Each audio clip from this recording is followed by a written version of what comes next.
good afternoon and welcome very much to this, what I hope will be a really exciting panel. We will discuss the interface of trust and innovation from a variety of perspectives, and we're delighted to have a number of very distinguished panelists here with whom we can share the discussions and the issues. And I'd like to introduce them to you. First of all, to my right, we have Secretary of State in the Ministry of Health, Dr. Thomas Steffen, and we're delighted that you found the time, State Secretary, to come and join us here. Then we have with us Obi Etzekwesili from Nigeria, who has a strong activist fan base, as you notice. So particularly glad to have you on the panel, Obi. That gives the signal of what we are to expect. Then we have Isabel Mestres with us. That's not fair. I like this panel already. This is a good mood. She's the CEO of the City Cancer Challenge. Then we have Professor Frederick Wenz with us, who is the head of the University Clinic in Freiburg. And last but not least, Dr. Bernd Ohnesorge, who's the president with Siemens Healthineers and IME. So, but the only one that didn't get any claps was the State Secretary at the beginning.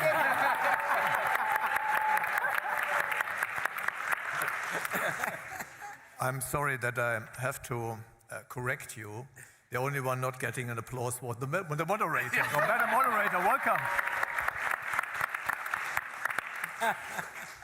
All right, so thank you for this very active audience. You seem to be in a good mood.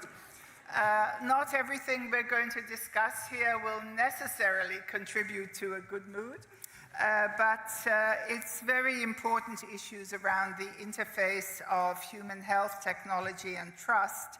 And the way we thought we'd approach it is starting with a couple more general questions and then trying to dig in deeper on some of the issues.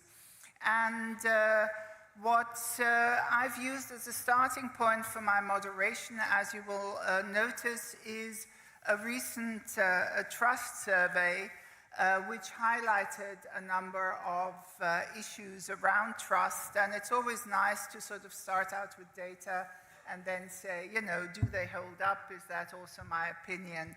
How do we want to move forward? So the first question I'd like to ask, and then ask both Obi and Frederick to give a very short comment, is recently the WEF conducted a survey that gives some rather shocking figures.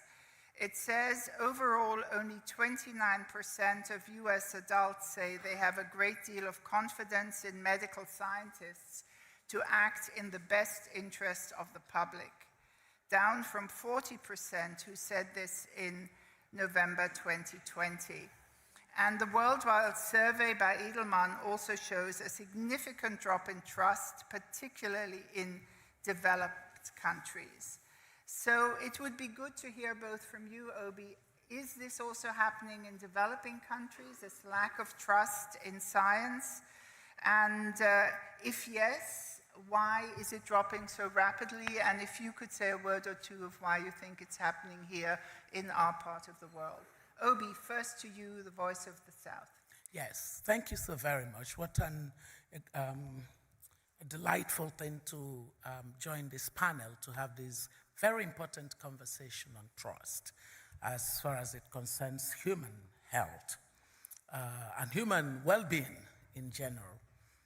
I think we have a trust problem globally, besides the fact that democracy is seen to have failed, especially in regions like mine, where there was a huge vote for democracy.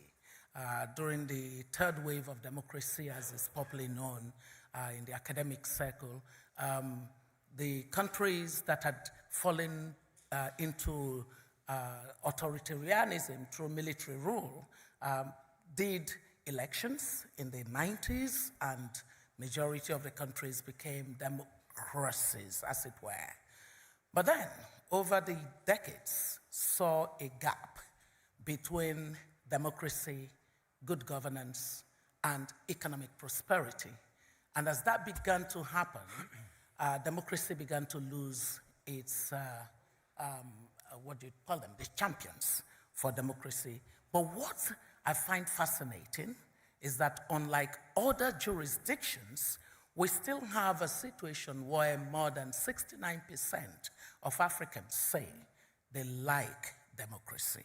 So that starts with a sense that the concept of democracy, the concept of freedom as a basis for political interaction is still strong on the continent. However, the same population of people who were polled, only 39% of them then say that they absolutely consider democracy as delivering. It's a basis for distrust. Now, this distrust is creating a problem because we do know that you need trust as a basis for the functional society, for collaboration, for even property rights in terms of the interest in innovation. Trust has to underpin the choices that people are making. And so if this is the condition that we find ourselves, what does it mean for health?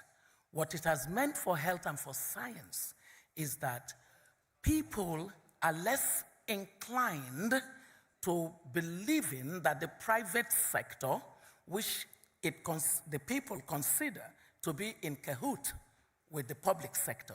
There is something going on about the demand side issues and the supply side issues around corruption and poor governance.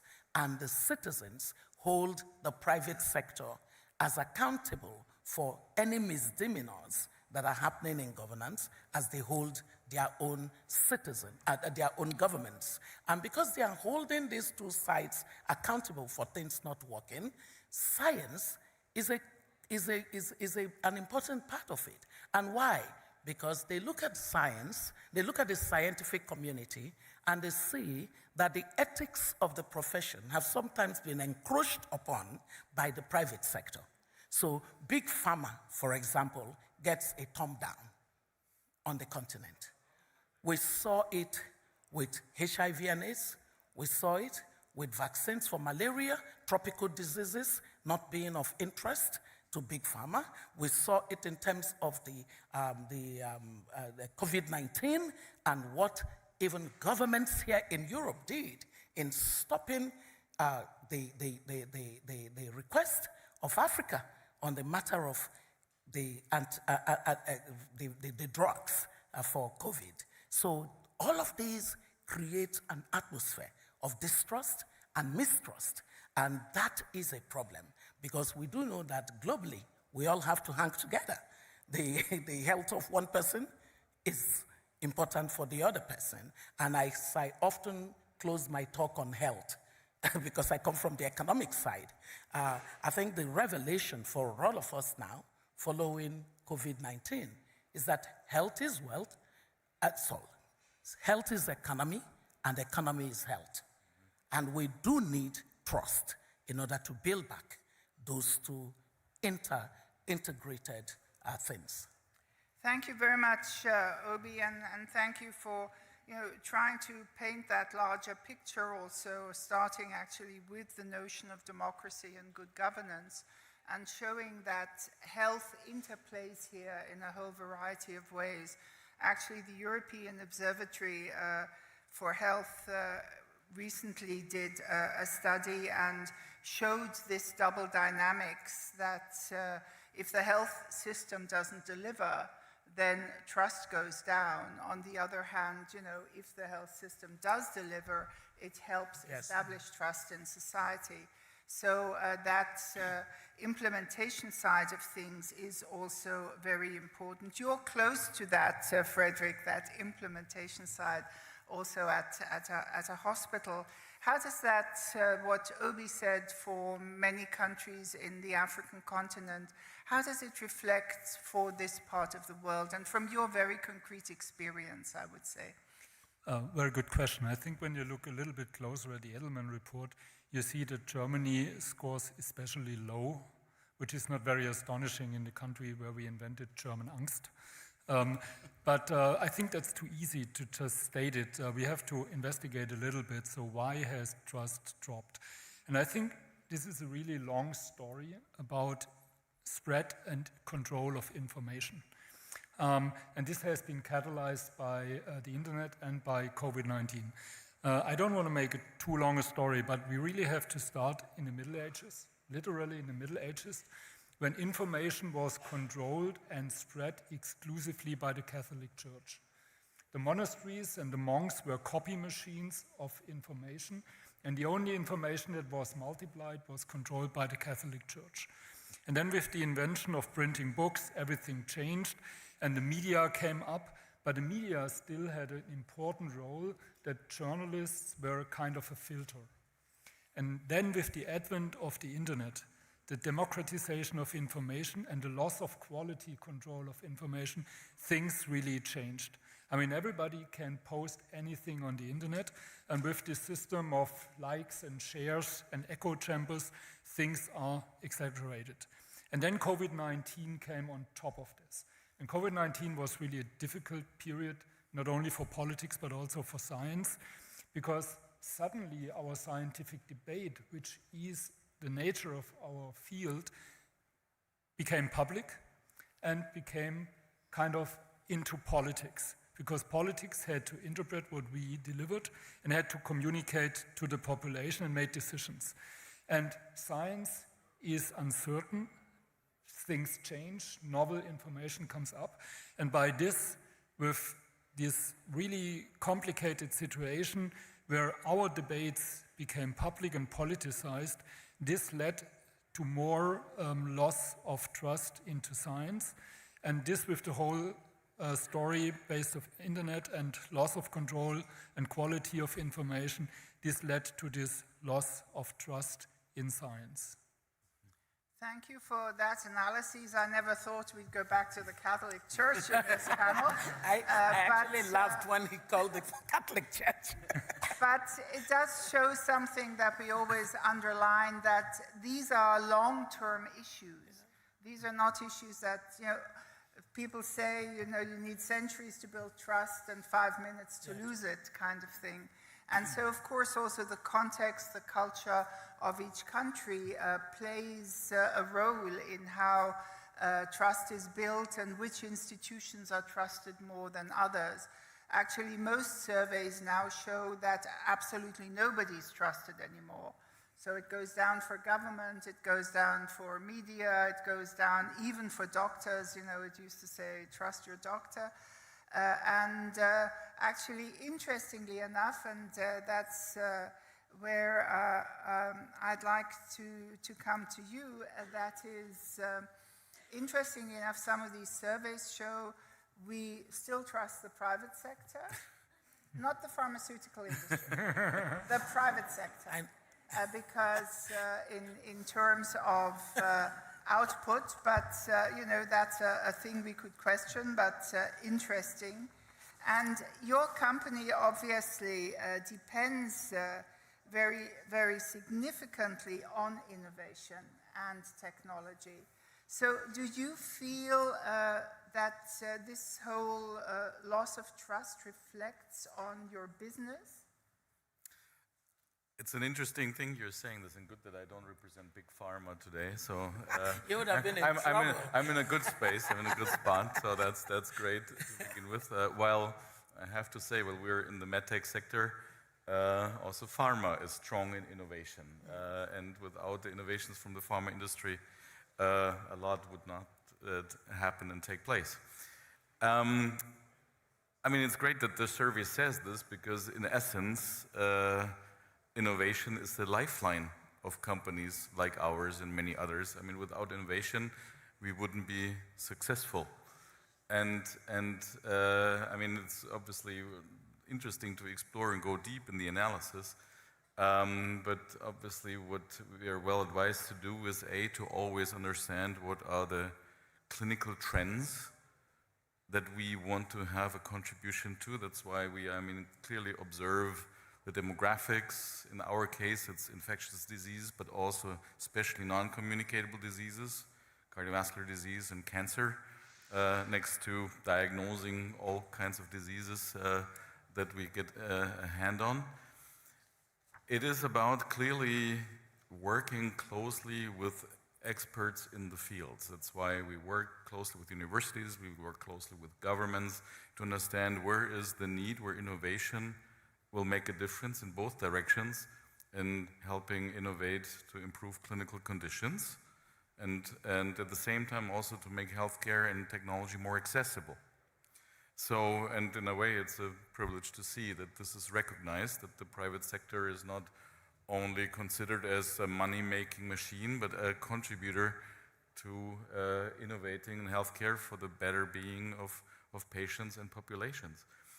What I could imagine where this aspect of trust also, might have, and next to the middle age roots, I have never thought about this, Frederick, but the topic of how important the proper communication is. So if it's trust is lost or innovation purely managed, maybe it's more about the communication of the benefits of innovation and to patients and population. So the example, and it's not just a German topic, it's a European topic, and maybe to some extent also a global topic, is the concern about contributing data in order to advance medicine. That is a phenomenon, and some say rightfully so, it's a phenomenon of the healthy. It's maybe not so much a phenomenon of the ill that will probably not think a second about if providing data of the own health conditions can provide innovation or can help accelerate innovation if the benefit is clear. So that's why communication about the benefits, communication about why certain technologies are needed and make a certain difference might be a key we have fallen short so far and might be worth considering.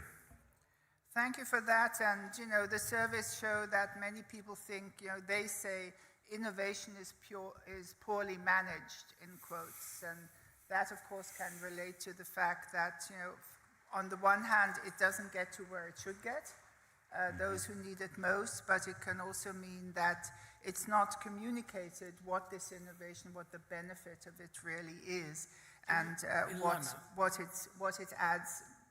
If it's very quick. Yes, yeah. It's a two-hander. At the risk, yes, it's a two-hander. At the risk of moving us into deeper dive, I don't want to miss the opportunity to say we shouldn't immediately say it's about communication. There are deeper issues creating the schism between the public and government and private sector, whether defined as big pharma or otherwise. And I do believe that the same public that once upon a time looked on evidence coming from the scientific community with such great reverence is the same community now that doesn't believe in it. There is a deep issue of ethical challenge that we do need to begin to think of, even in a conversation like this. There are ethical issues that happened over and over time, and it's not just about communication. And when you talk about the private sector being overriding for public good, there are many things that challenge that in terms of some of the data of behaviors within the private sector. So I sort of thought that, so we don't quickly say communication. When Frederick was speaking and started with misinformation, I said, not really. Can we, first of all, accept that we have a problem that is fundamental? And then we can say that communicating better would be part of the way of addressing it. No, definitely. Thank you for that clarification. And I think that's also important for the audience, and what we're trying to do is sort of, to piece these things together. But we find that in many of the deeper health issues, I also think of an area, I work in the commercial determinants of health, that very quickly, the issue is individualized or reduced to, well, let's explain it to you better in terms of health literacy, and that is definitely not sufficient. Isabel, why do you think this trust in science and possibly healthcare has deteriorated? Well, thank you so much for inviting me to this panel. I think just to go with a quick answer and then I will explain a bit more. I think I work for cancer care, and over the last 20 years, there's been incredible advances from the pharmaceutical industry, from the technology industry, from research. But these advances are not reaching low and middle-income countries. So these advances are only impacting the 10% of the population. And that's where trust, the inequity of these tech advances is where the trust starts to be challenged, because it becomes advances, and I'm just keeping it simple. I know language matters, but I'm very simplistic. It's advantages for the rich. So with that, I'm the CEO of City Cancer Challenge Foundation, and we were born exactly to reduce this gap. So in order to advance access to cancer care, it requires a systemic approach. And one of the biggest issues is that there's been so many interventions driven by international donors that are silos. Oh, they need screening. Do they need it? Have you asked? Oh, they need this technology. But it has never been a systemic response because it's complex. So at SICAN, what we've done is actually use the city's ecosystem to drive to scale it in a smaller scale, the system, in a way that we can generate evidence of what are the real gaps in the system, that we can bring the full ecosystem together. National, regional, local governments, director of public, private, hospital, academia, patient organizations, because you can count them in a city level. Because in a city, at least you can see the full pathway of a patient. You can see all the challenges. Of course, it's not the end game, but the city allows us to start identifying the gaps and addressing from a systemic perspective. And this is also part of the trust.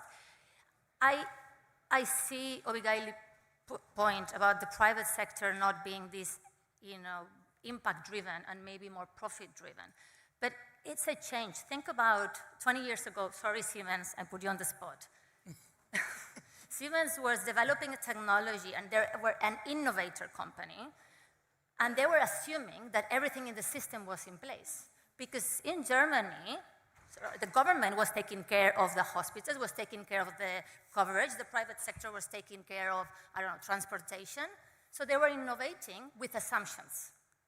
In the moment that companies we start challenging them that they have to be socially driven, those assumptions are not valid in low resource settings. And I challenge Siemens, and they know that. I say, we cannot send a Ferrari to the desert. So how we start breaking through innovation in a way that it's not a Ferrari. They need something else, because the assumptions that you had 20 years ago in an innovative company are not there. So we need to trust with the companies. We don't trust companies. They're not gonna change from one day to another one, from innovation to impact, because innovation is not the end game here, it's the way to impact. So we need to work with the companies to make sure that they're responding to local needs. That's one of my biggest challenges because donors, private sector sometimes are not aligning with what are the local needs. So let's raise what are the local needs. Let's generate evidence and let's encourage companies to bring innovation local, to partner with local startups, with the local community, because they know best and they're going to be able to help them to drive innovation in that context. Thank you. I'll come back to the Ferrari in a minute, so let's hold that one. I was afraid so, but thank you. And obviously, I'm not sure, did you mean Siemens or Siemens Healthineers? Siemens Healthineers. So Let's just but we all know. Faster. No, I'm sorry. I think we must be precise. Yes. Not everyone knows this is two different companies, even though they're very closely linked. Agree. If you look at, 20 years ago, it was Siemens, still one, so we have changed, but we'll get to that. Okay, remember the Ferrari. But I'd like to go to State Secretary Steffen because of some of the issues that have been raised here. I'm sure he'd like to comment on also, about the notion of how the German health system functions. I read this wonderful sentence the other day. Today, everything's politicized, even the weather. And we've seen that, in the United States, people who actually just tell you that a typhoon is coming actually get extraordinary comments on social media about their position, and there is no such thing as climate change, etc. So one of the things I wanted to ask you, State Secretary, is that there is a discussion that resistance to innovation in our Western societies and democracies is actually frequently political. And how do you see that? How do you see that, the interface between the government, political decisions, investment in science, communication of those kind of investments to the population, to the electorate? How does this interface of democracy, good governance, and economic development, as you mentioned, Obi, how does that reflect in Germany and maybe in your day-to-day job? Yeah, first of all, many thanks, and I still have a lot of pictures in my head, starting with the Middle Ages and whether, together with the Pope, we would overcome the German Angst, which would be a great concept. And I also have the Ferrari in my head, reflecting that maybe it could be a Ferrari in the desert, but before that we have to build roads, and maybe then at the end of the day it will be an electric Ferrari. So we also might dream about some new innovation in future times and how to push things forward. But back to your question, it is very true to say that we in the, let's call it, Western democracies, we really have to reflect on how things interplay, how we can, let's say, do a good governance and run a good governance system, and in democratic terms, increase the trust in the people and keep the trust of the people in the system, together with a more systemic view that I also fully subscribe to. And first of all, I would say that the headline of today's discussion is very true. Trust in humans and technology. And we should not disconnect humans from technology and technology from humans. You can have the best technology, but if there are not the humans using it correctly, then you have a problem, and also vice versa. So it's us to define what will happen in future times and how we run our systems and how we increase or keep the trust of our populations. And we can complain a lot, but at the end of the day, the policymakers, the decision makers in the private sector as well as in the public sector, they have a huge responsibility, as you said, on a daily basis to go back to their peers, to go back to their population, to tell them what is now in the pipeline and why we are going into that direction. And that is why I believe that consultation is a key point for decision makers and for policymakers. To give you one example, that we have consulted more than 500 stakeholders when we developed our health digital strategy. And of course, we have very, very diverging views. At the end of the day, then the policymakers, they have to take a decision and communicate why they took that decision and why we think that that kind of digital health strategy is the right one, at least for Germany. So consultation is, in my point, very, very valid and very, very important. The second one is, in my view, transparency about the benefits, what you referred to. And sometimes I think we are a little bit weak to communicate the benefits. We are very, very strong in discussing the risks linked with a new development. This is again back to the German angst. First of all, at least in my country and in some other European countries, the risk is the one to be discussed. And then maybe after some hours of discussions, then we come back to the benefits. We have to turn that around and to discuss the benefits. And then, together with the benefits, what are the risks and why the benefits overweigh the risks. This is, in my view, a very, very important communication strategy that we have to implement. And the third point is that maybe the countries in this room, the countries, especially in Europe, but also on an international basis, we are all no islands. So sometimes I would be happy that in my country I could go back to the people by saying, we are now discussing innovation X and Y, but by the way, 26 other countries in the European Union are doing exactly the same.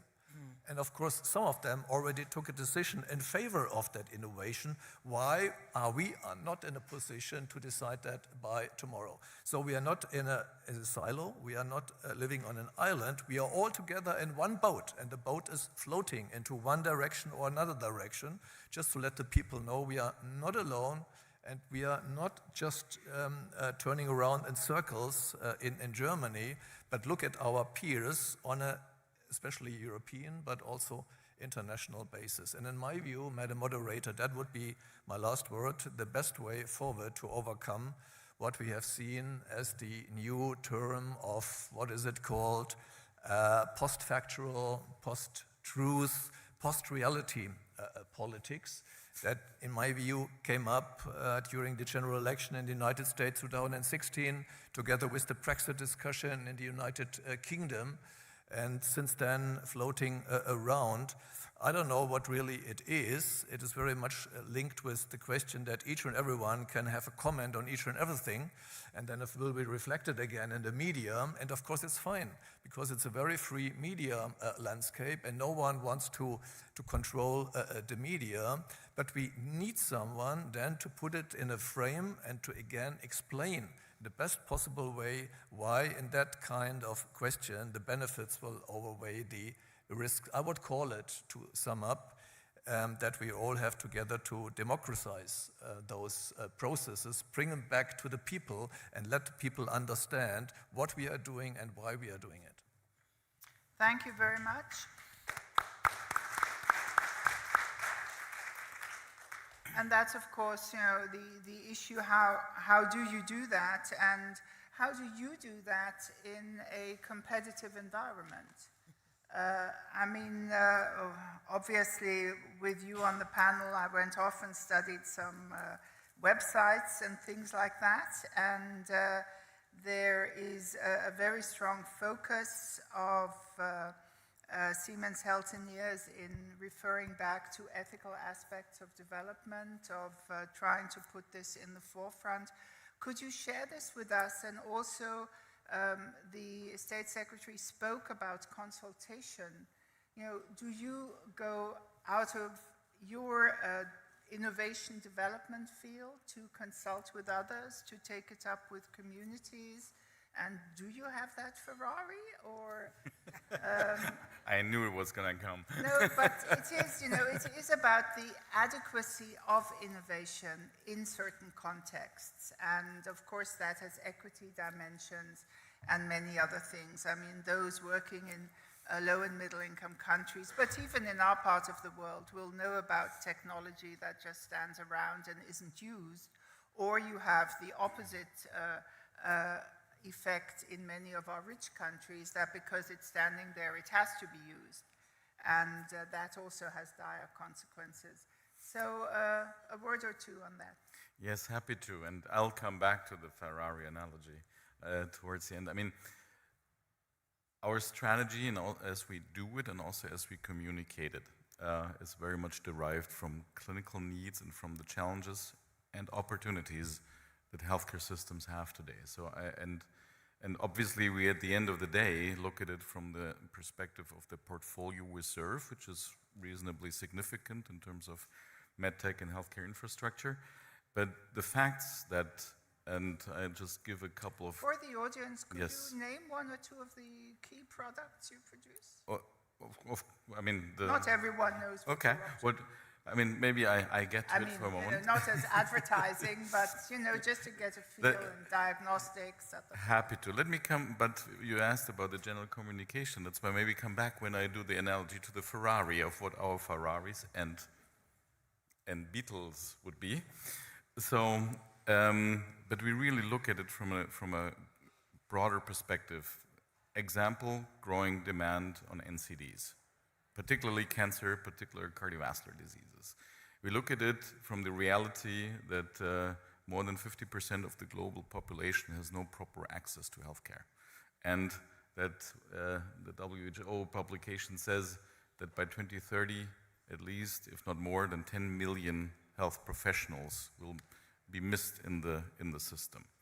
So yes, I mean, the portfolio we serve, which is medical imaging, blood tests, and then treatment equipment, both in cardiovascular disease as well as cancer, the innovation is directed towards those angles.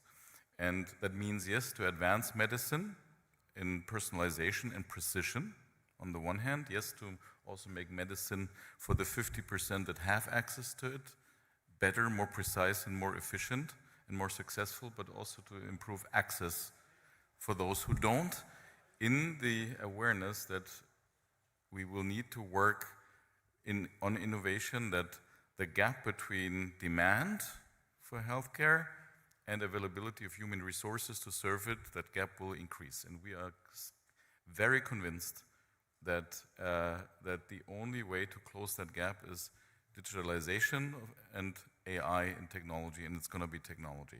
I give examples on the Ferrari, so that 20 years ago someone must have listened. I give an example that I know quite well, MRI, super high intensive technology, not cheap as well. Where on the one hand, we look at really identifying diseases, neurodegenerative diseases even, and so forth, and with a precision that has been unprecedented. At the same time, we look for MRI technologies that can go everywhere, that don't need much infrastructure, that don't need much electricity, and that are automated to an extent that if regulatory would allow, they could do any exam autopilot without anyone touching it. Sending it somewhere where an AI algorithm then would also help diagnose. So this is the spread, and so unfortunately Ferrari only, in my head, is also only these super sports cars.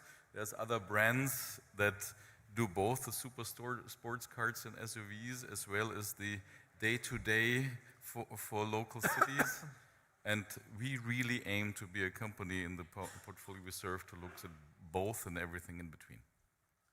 Thank you. So, Obi, if I turn to you in terms of this complex development of, innovation that to some extent doesn't really meet the needs at that point in time, or innovation that would meet the needs but is not accessible or too expensive, how do you see the role of donors, governments, industry, and of course the communities themselves? Yeah, I mean, more than half of Africa's population are not accessing healthcare, just standard level healthcare. And if we should sort of get back to the core issue that attracted me to this panel, trust in humans and technology, unlocking the value of health. As I said previously about health being correlated to economy and economy correlated to health, you do know that if half of the continent is not accessing quality health care, it has an impact on the productivity of the continent. And this is a continent that lags behind other regions of the world in terms of its economic development outcomes. And so fixing the health system, ensuring that both humans and technology in collaboration would quicken the access, quicken availability, quicken affordability is really at the center of a health strategy that would deliver for the continent. That being agreed, the next set of issues would be how do we sort of get this conversation to become a priority?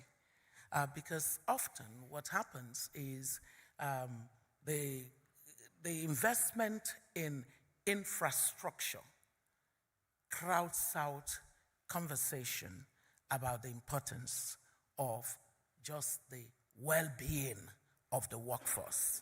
So agenda setting in terms of saying healthy workforce is a productive workforce. That's something that the continent would have to own because every development is local. So the responsibility to say this is an important topic belongs to the governments of our continent and our regional bodies like the Africa Union or the other sub-regional bodies. Then the second part of it becomes, what must we do in terms of the underinvestment, even in basic infrastructure, that then prepares a society for the benefits of the level of innovation that we're seeing? And mindful of the fact that we went from fixed telephone lines and quantum leaped to smartphones, which today have become the most important asset of the African woman or young person or even the elderly. Can that then be something that happens with access to health? We're saying that that is possible. But what is the problem then? Some of the problems would be that we don't actually have the basic backbone infrastructure that penetrates into you were talking about community. Once you leave the capital cities of a number of the countries on the continent, internet penetration completely is absent. So we have a penetration level of less than 40%. What benefit technology and humans in collaboration can offer excludes this vast population of people. And so we do need to think of this as an integrated package. We cannot simply say we're carrying out innovation as far as the matter of access to the best digitalization, the things that give us data, the things that enable us access higher levels of consultation in medical practice. But the people for whom you want to do this are not at all connected to the things that are available. And then my final point on this is, yes, I'm going to cut it short. My final point on this is that when you talk about donors and development partners and the private sector and its role, you can tell clearly that any private sector that does not see Africa as its future business place is still in the old. Africa is not a humanitarian case. Africa is a business case. So I am not surprised that you're being smart about it by having a conversation of this kind, because when you look at Africa, average age is 18.8 years. Average age in Europe is 44.6 years. Average age in China is 38.6 years. Average age in America is 38.2 years. Average age in India, the next youngest population to Africa, is 29.4 years. Average age in Latin America is 35.7 years. Now, which would you back on, audience? Which would you put your money on?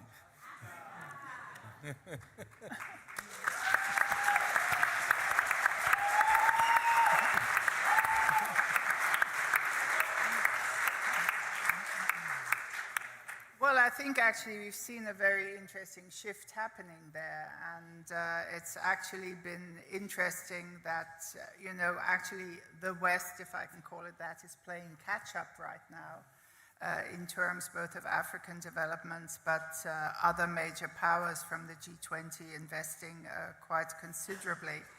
And it's interesting that the African Union with the African CDC has set a major goal of creating an African health market, as they call it, an African health industry of innovation based on African needs. And in that context, and I'd like to turn to you, State Secretary, I'm moving a bit from the questions we discussed beforehand. The G20 has just issued from the Brazilian discussion this notion of a health industrial economic complex, and trying to define that in a way to say, how do we bring together the needs that are defined as a public good from what we need in terms of population health, and how can we bring that closer together with the industry, with the economic development in our countries.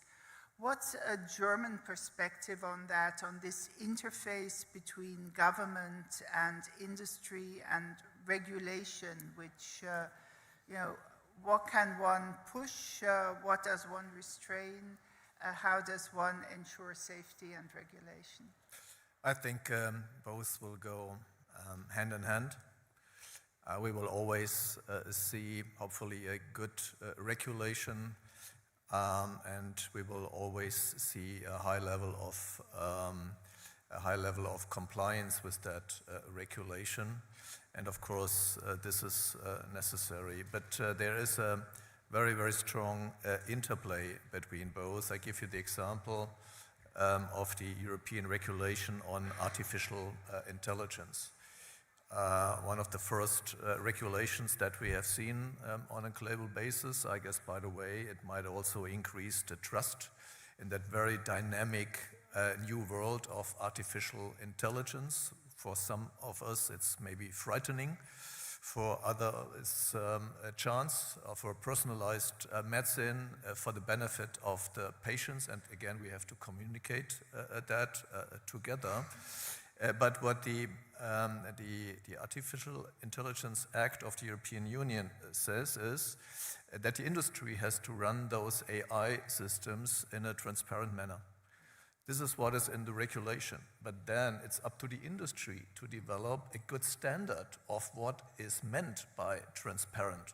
And I bet with you they will develop something, we will look at it, and it will be an evolving process. There is no silver bullet for transparency, but we have to develop that over time.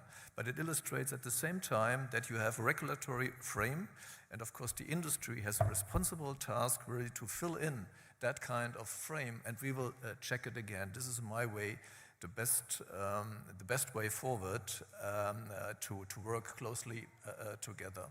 And maybe your last point on Africa as a business case. I fully subscribe to that. And that is why, if we talk about trust today, in my view, we should distinguish how to increase trust in developing countries and in developed countries.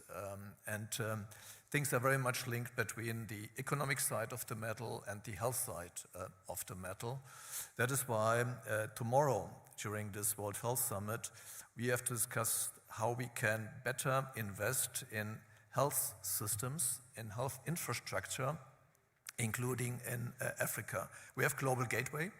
This is a 300 billion fund within the European Union and the European Commission. We will have some discussions with the new upcoming European Commission, how we can also use it, the global gateway, to invest in better health infrastructure, including in Africa. But then, of course, to be honest, it also goes back to you. What are the core countries that the industry is willing to invest in Africa? And you know that we invited, together with our African colleagues and friends back in 2017, the compact with Africa. Not the compact about Africa, because we are not talking about Africa, we are talking with our African colleagues and partners. And there's one major component of the compact with Africa. This is to also provide a stable legal frame, a predictable frame where the industry can rely on to invest in those countries. There are 13 countries now in Africa being members and part of that compact with Africa on an increasing basis. And I can again think that we can bring together the economic side and the health side by investing more in those countries which offer these stable framework conditions also for the industry. Thank you very much. So on the one hand, there is already things going on. There is, at the same time, I think it's interesting that the messages are coming from Africa much more strongly. And the issue also, which is partly geopolitically influenced about local production and many other things, are issues that are related to trust and that reflect political trust, but that also then reflect trust in the sense that the government is moving in a direction that will improve my health and well-being. So let's jump a little bit, and I'd like to get back to Frederick, because we mentioned issues around the digital, the potential of artificial intelligence.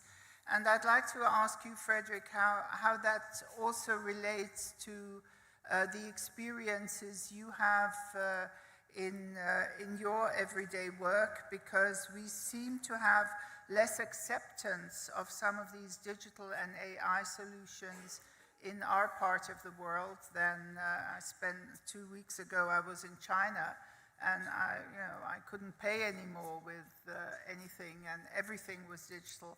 Now, we might not want that. It depends who collects the data. But still, how do you experience that? How willing are people to accept AI, digital technologies, etc., in the context of healthcare systems here in our part of the world?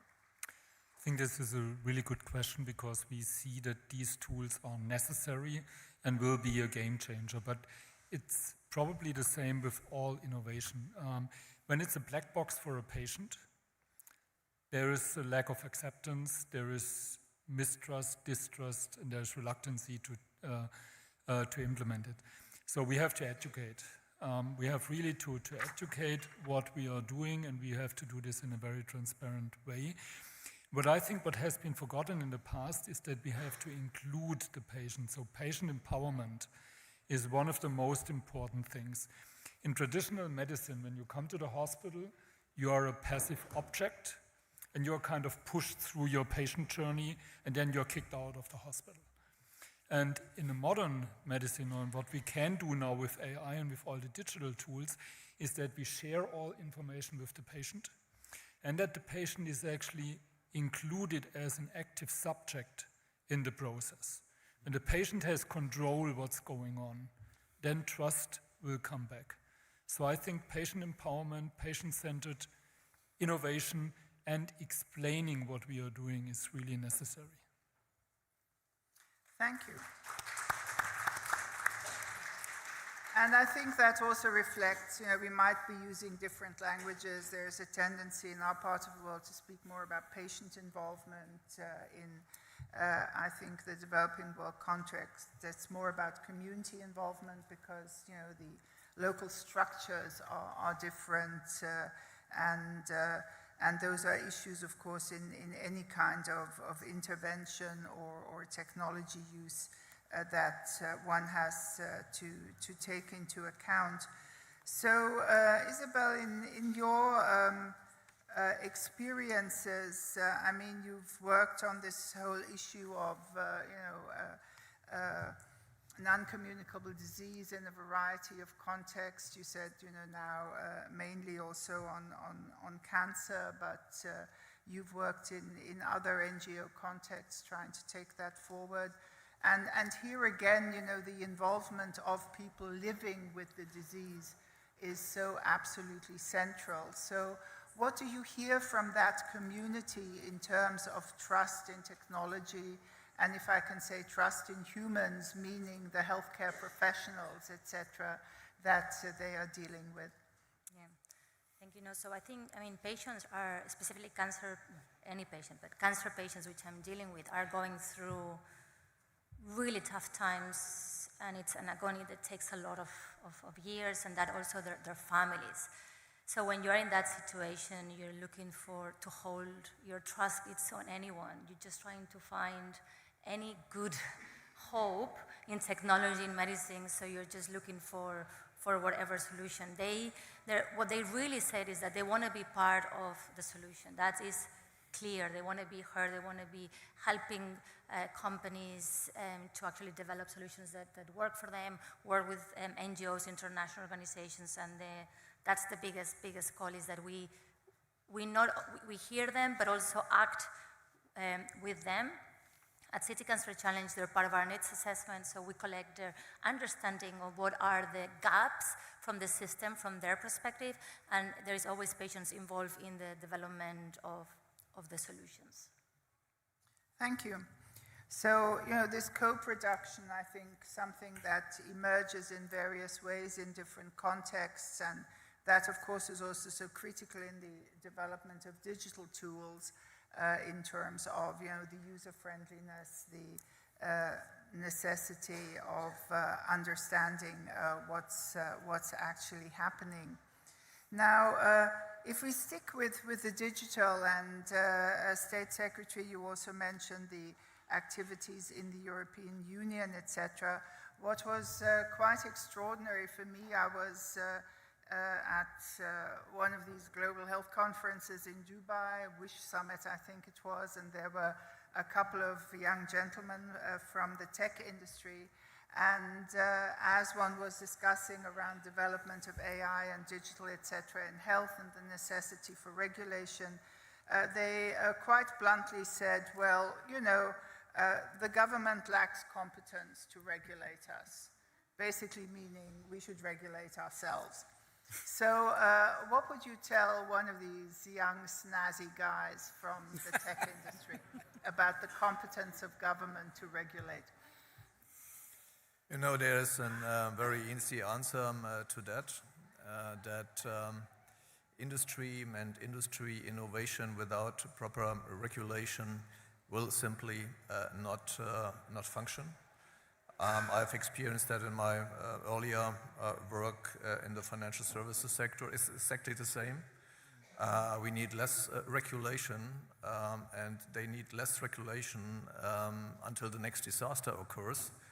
And then we will have some kind of a global crash, and then everyone will blame policymakers that regulation was not sufficient. So it's again and again the same discussion.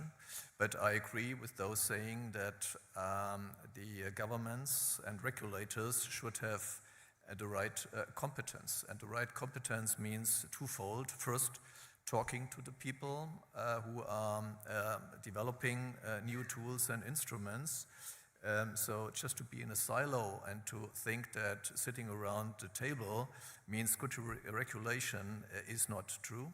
We need that dialogue with the industry to understand what is going on, and then to see how we can put it into a legal frame which is valid not only today but also tomorrow. That means we are also talking about dynamic frames that can be adjusted over time, that even have to be adjusted over time. So talking to each other is, in my view, a very important ingredient. And the second one is that sometimes the industry should also understand that we need each other.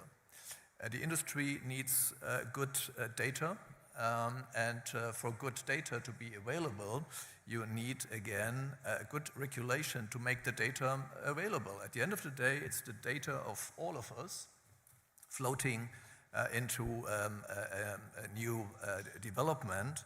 And of course, with our, for example, in Germany, Data Use Act, we provide the basis to use the data available in Germany. And you might know in this room that Germany is also lacking behind when it comes to data use, because again of the German angst, and that we see a lot of risks. And of course, we all subscribe to data security more than maybe other European countries. But we have to overcome that. And that is why we have drafted and we have concluded not only a digital act, but also a data use act, which simply forms the basis to make data available in Germany also for primary and for secondary use. That means the industry will benefit from the also German data available in future times. And of course, there's another point where we need good and reliable regulation, not only in favor of the industry, but also when it comes to our citizens. Let's take the new German approach on the electronic patient record, which will come into force by next year. A lot of data then being available. And we also have to talk to our citizens that they subscribe to that new concept, because the new concept is that will be an opt-out principle linked with the patient data. That means you're automatically a part of that electronic patient record, and of course, feel free to opt out, but not vice versa, because if you wait for X, Y, and Z, or for all of us to subscribe to the new electronic patient record, then we will wait for another 50 years. It will not work. So the opt-out concept, in my view, is also very, very important from a regulatory point of view to maybe a little bit nudge the population to go into the right direction. Thank you, State Secretary. Can I get to you, Obi, on this issue of data? Because what's coming up increasingly in the discussion is also the notion of data sovereignty. And I was reading a statement by the Indian Foreign Minister recently who said, yes, we have to be very clear about data sovereignty. We don't want a situation where our data is extracted as if it were from the East India Company, sort of building on a historical analogy. So how is data security, safety, reliability, and sovereignty in that case discussed in the African context? Because trust is absolutely central in relation to data. Who do I give my data? What will they do with it? I always say that what people haven't quite realized is how major technology is for Africa. It is. Africa was not in the agrarian revolution. It wasn't in the industrial revolution. It wasn't even in the early openings of the knowledge revolution by the turn of the millennium.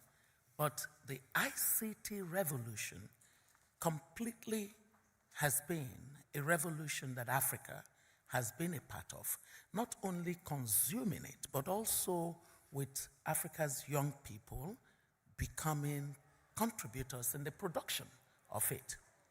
And so when it comes to the matter of the technology sector and ancillary or related issues, especially around data, these same young ones are very interested.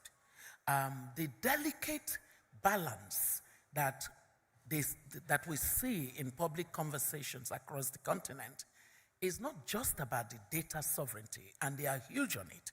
They do not in any way want to see any kind of colonial path again. So they would agree with the statement that you just quoted of the Indian official. But they also know that there's a tricky balance that has to be managed between so that we don't have a zero-sum game approach, that, we're not trading off the idea of data sovereignty, data governance, for the kind of collaboration that enables them to even do better than they currently do.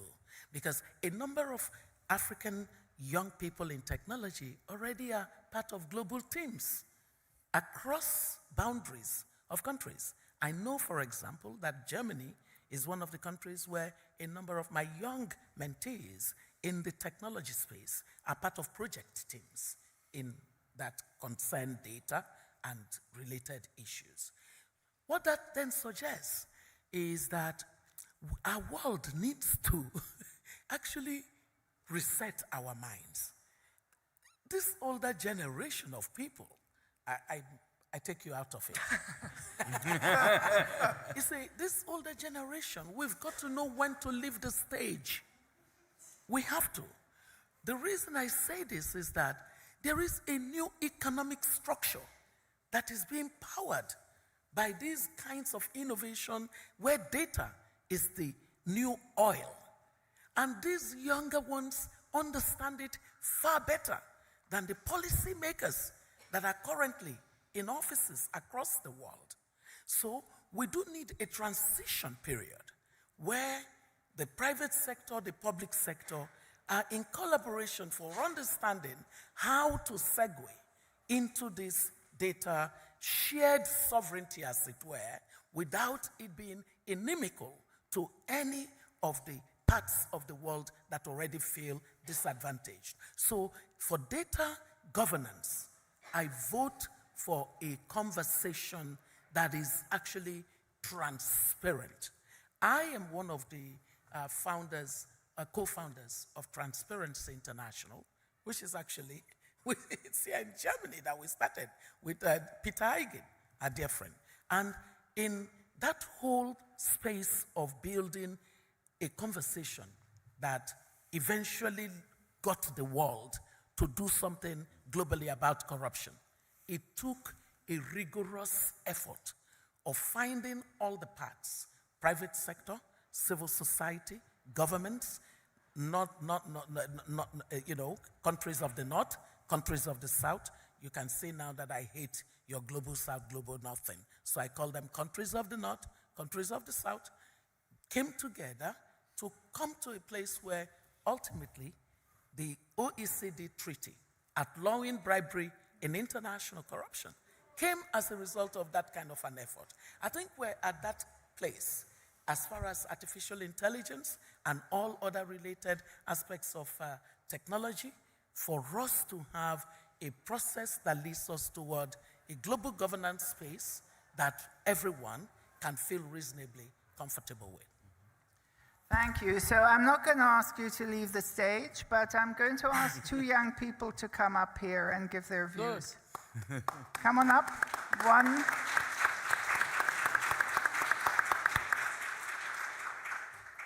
All right. Yeah, you can come up here and speak. Okay. So my name is Oluwatominsin. I'm a clinician from Nigeria. And I just want to say it's been an interesting discussion so far. And just like Obi said, data is actually the new oil. And from what I've gathered so far from all the sections I've attended, what I've heard is that we need data. Data, data, data. There's lack of data. There's lack of diversity of data. And this is something we all need. And for us to move forward in the new generation, in the new gap, or in the new solutions that we're proposing, we have to find data. And these data, we can only co-create it together. The data cannot fall from the sky. The data needs you and I to build it and for a better world. Thank you.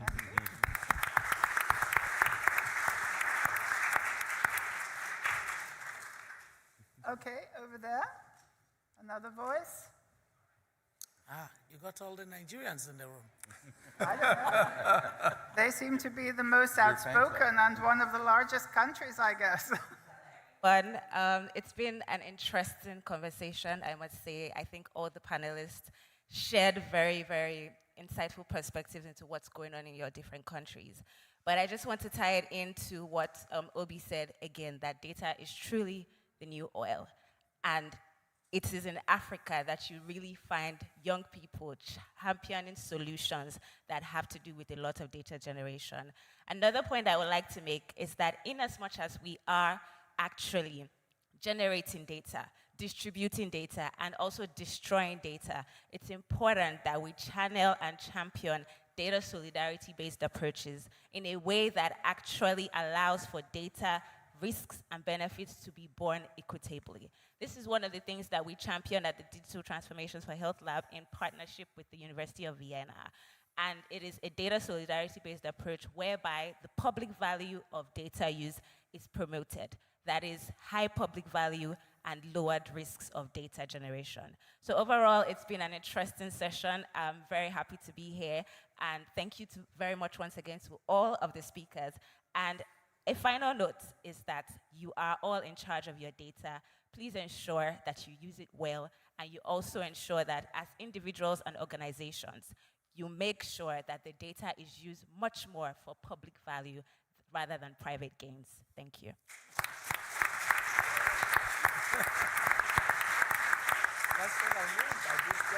Okay, we give one more voice, and then I'd like to do a final round with the panel. I think there's a young lady over there. Very active women here.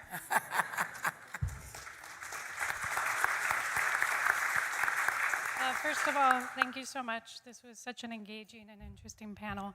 I'm going to take a different angle on the human aspect. I hear the word consultation quite a lot, and I work on co-creation for public health intervention design, and I would advocate for replacing that word with meaningful engagement, because what we're finding is consultation is not going to improve trust.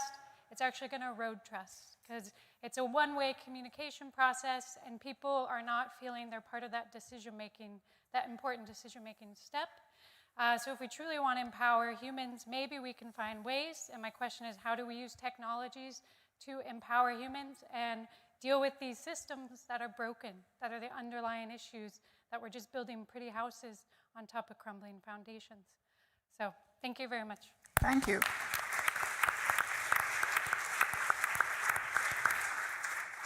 So I'd actually like to take that theme for the closing comments from your perspective, how the technological development, how the innovation that is progressing at such rapid speed can actually contribute to empowerment, to the empowerment of patients, but also to the empowerment of health systems per se.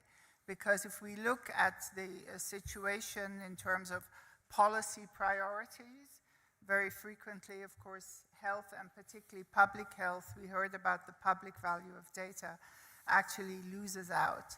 And so if we could have some comments from you how innovation and technology can actually help us create the kind of health system we always envisage, that has better outcomes and that has a much larger participation of people and also is more democratic within the health system itself. So Frederick, would you like to be bold enough to start? It's a difficult question, but I would frame it like this. So we have to do our homework and we have to communicate. So what do I mean with that? When we build things, no matter if it's a scanner or an app or an AI tool or whatever, we have to do this properly, patient-centered. And what I mean with patient empowerment is that we have to include patients on day one into the design process. That's what we did when we just opened up our new children's hospital. That's what we did when we designed our app, Meine Uniklinik. Patients have to be involved on day one. We have to be transparent, we have to be compliant, we have to follow the rules, and rules and regulations are important. So I think we're on the same page with that, and a government does a very good job, especially in Germany. We moved the needle now with the new data usage laws and everything, so we make progress. and we make progress in consent with society, because that's what laws from politics are. It's the consent of society, so that's also important. And then we have to communicate, and I think communication is important. We as scientists and physicians, we communicate amongst us. We have to communicate more with patients, and we did a lousy job in communicating to the citizens. And this is even more important, because the healthy people are the voters, and they influence politics. So we have to keep that in mind, that we also communicate not only to our patients, but also to the healthy people, to the citizens. So doing the homework and communicating quality information, quality work is the key. Thank you. Bernd, will you follow up on that? I'm happy to. I mean, probably 3 points to share. First, I mean, we observe, and that's true for the high-income countries and as well as for the low-middle-income countries. Innovation needs a way to quicker translate into patient care.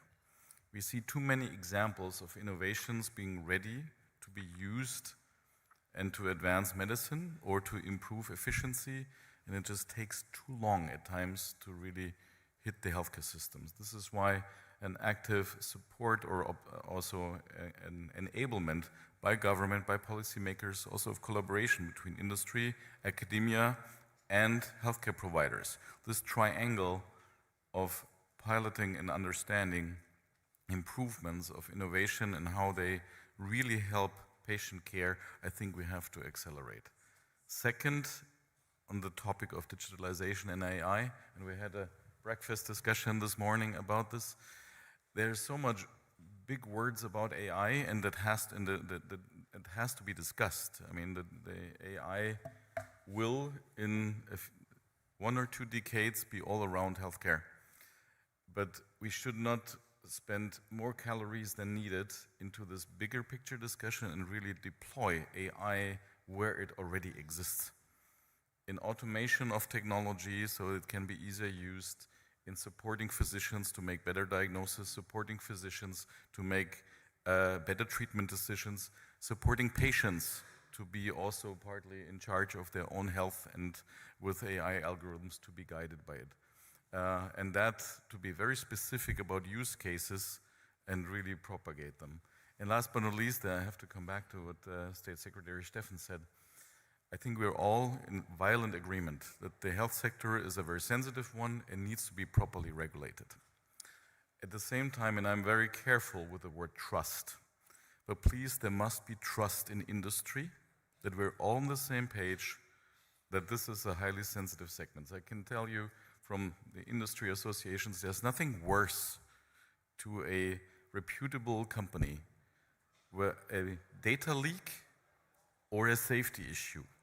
So policymakers, regulators can have that leap of faith that assuming good intent that we're there all on the same page. And this is why I encourage, I mean, the dialogue, you mentioned it, State Secretary Steffen, the dialogue is so important, the know-how of industry, of where is the border from regulation and proper regulation to over-regulation, which sometimes hampers innovation to really land in patients. And we're having such dialogues, and I know personally that State Secretary Steffen is very open to these inputs.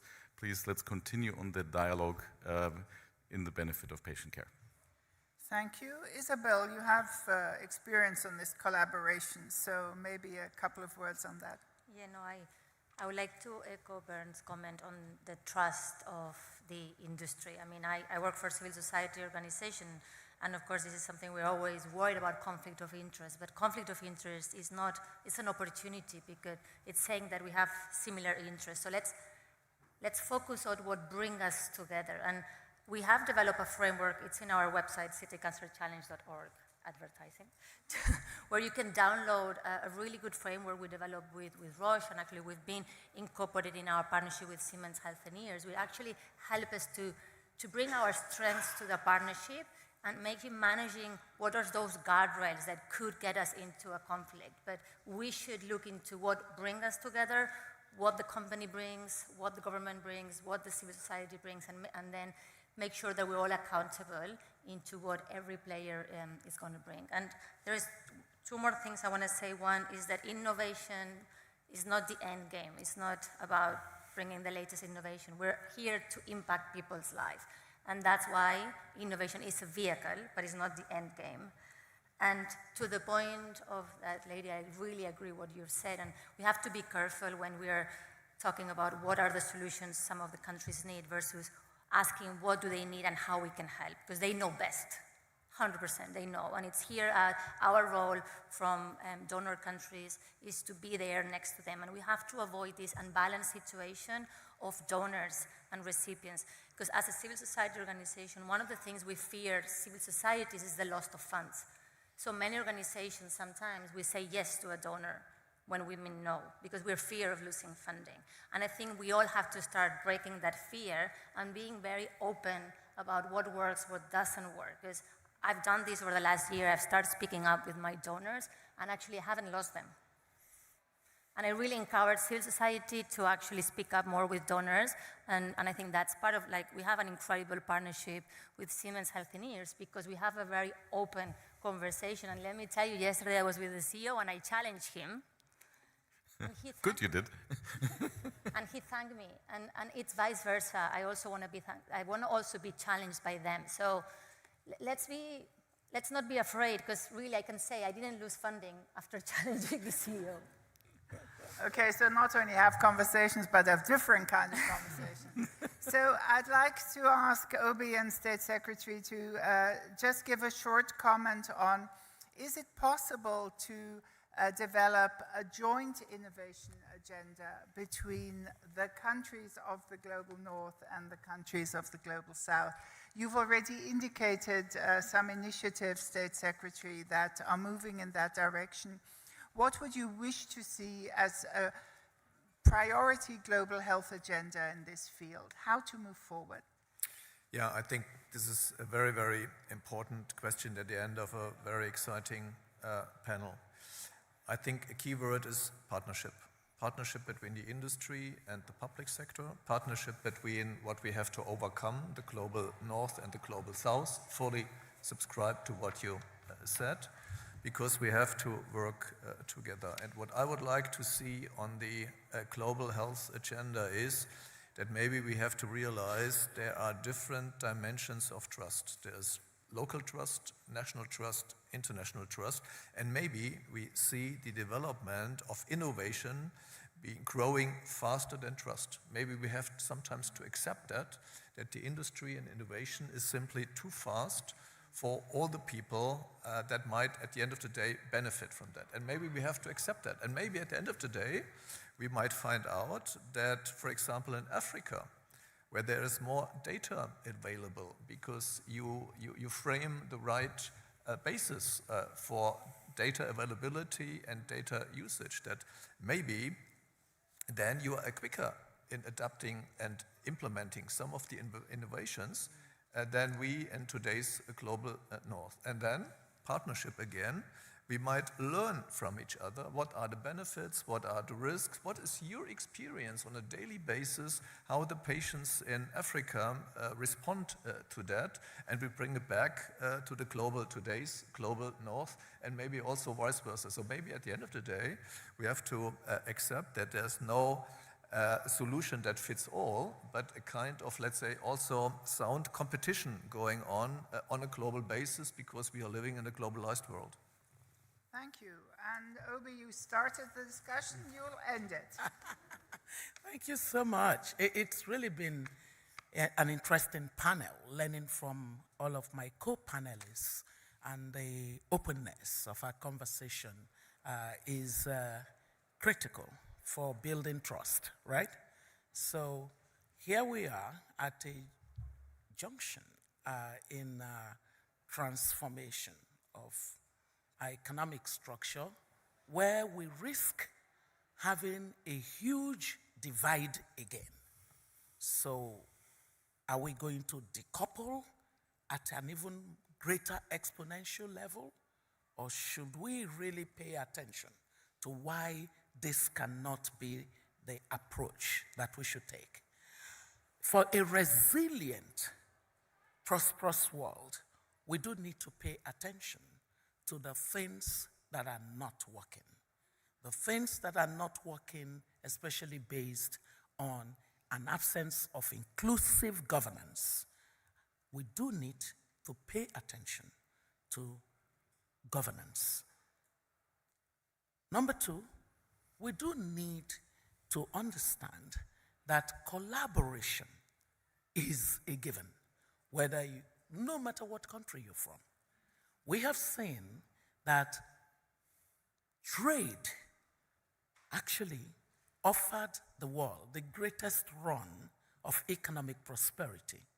And so, continuing to be a world where people are not erecting barriers to trade, it's almost as if my continent has to come and give a lecture on free trade to Europe and America.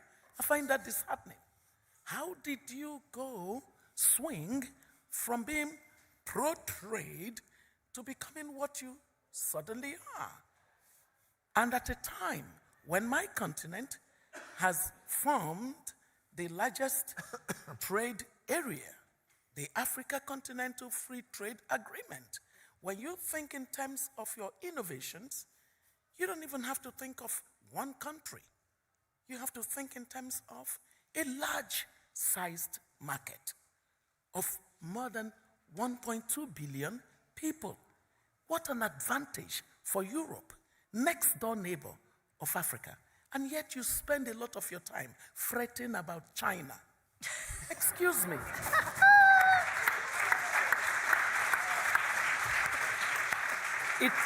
It is the height of self-sabotage to not know that an opportunity is right in your neighborhood. So I feel like when the state minister said partnership, I wanted to underline that with a bold line and to say true partnership, not legalistic partnership. Thank you.